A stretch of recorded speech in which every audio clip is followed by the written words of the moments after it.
If you feel like your drum solos are lacking imagination, then you are in the right place, because today we're going to talk about 4 key elements for infusing your drum solos with musicality, dynamics, expression, taste to create a compelling solo. If you haven't subscribed yet, hit the subscribe button and the bell to be notified every time I post a new video about how to play your drums faster, cleaner, and just plain better. I've taught over 1,000 drum lessons to hundreds of students, many of whom have gone on to enjoy a career as a professional drummer. I can show you too. I'm Gabriel, and you're watching Drum Tip Tuesday. First tip today is to play clean. That's no major epiphany for most of us, we understand, but for those of us who don't, here's an example, part A and B. First, sloppy playing.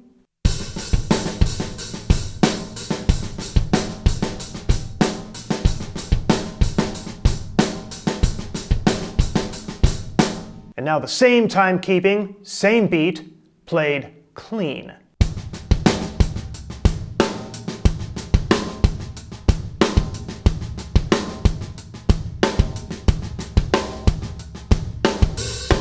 There are 3 components in timekeeping, basically kick, snare, and hi-hat. Once again, not very deep, but we have to look at the details.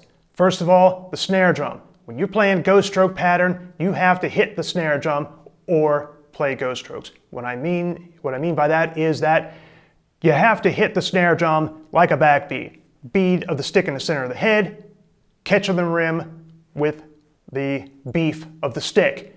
When you're playing ghost strokes, barely audible. For those snare drummers out there, I'm not talking about your tap height, right? I'm talking about your grace note height.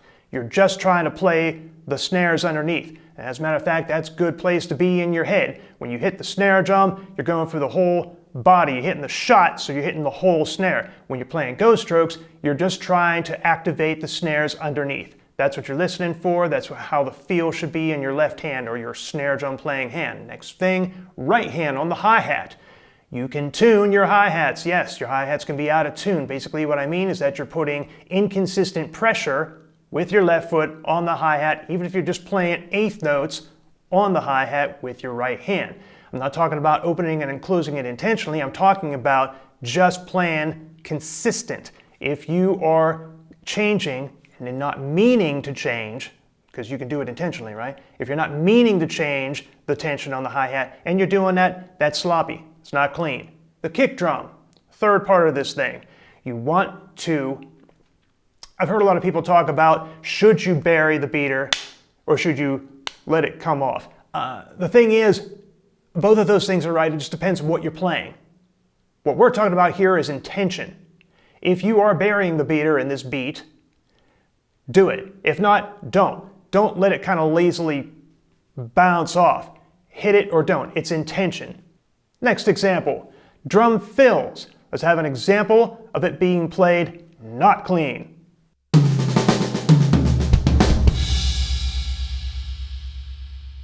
And now we have an example of the drum fill, same fill, just all cleaned up.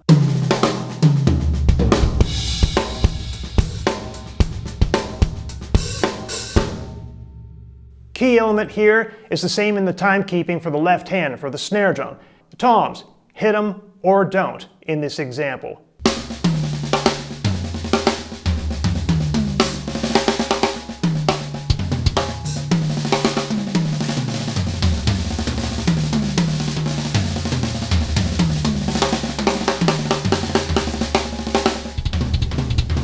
Second key element of a compelling drum solo is to use dynamics. Now, I know in the first part we talked about playing the drum or not playing the drum with the ghost strokes to clean it up. Now we're going to exercise some dynamics. We will allow there to be some dynamics in between crescendos, diminuendos. The point is to do them intentionally. Don't just let them happen by accident. When you get the inspiration to do something, make it exciting, do it. Don't think halfway and when you're playing your time or when you're playing your fill. Make those sharp, make those clean. Take a breath, play something with dynamics, like this.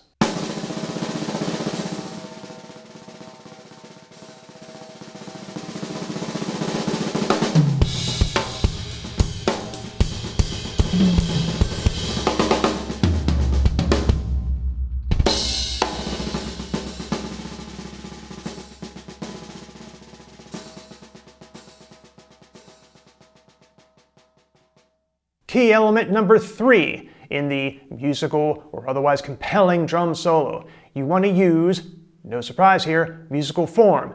Don't play the same lick no matter how incredible it is. Don't play the same lick over and over again. Break it up. But do so, once again, with intent. You have to break it up in a certain way. Take a musical form. Let's just take A, B, A.